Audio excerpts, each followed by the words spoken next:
Now, like we saw in the last lesson, forming tools are very easy to use. All you need to do is drag and drop them from the design library onto your sheet metal. That is, assuming SOLIDWORKS knows you're using a forming tool.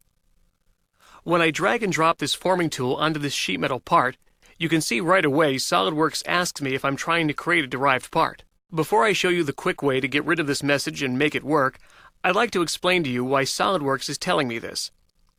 I'm not trying to make a derived part, so I'll click No.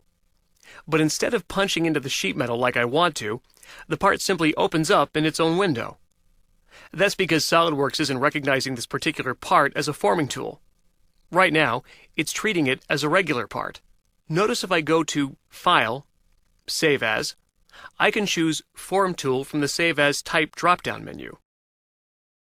I'll give this a new name and save it back in the design library.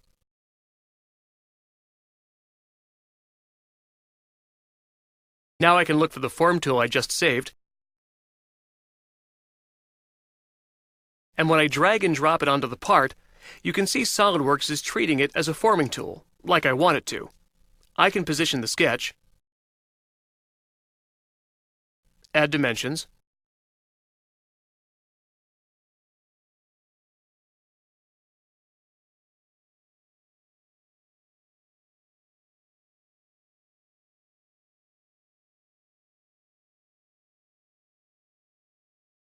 when I click Finish, the tool creates a punch in the part. Now, you might be thinking it's going to be a pain in the butt to open up all of the forming tools individually and resave them all as form tools instead of parts. As I mentioned before, I wanted to explain why you were getting the error before I showed you the quick fix.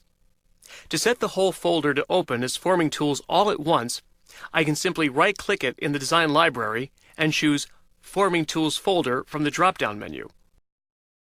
Now, when I drag and drop any of the forming tools from this folder in the design library, SOLIDWORKS will automatically recognize that they're form tools, and I won't see that derived part message again.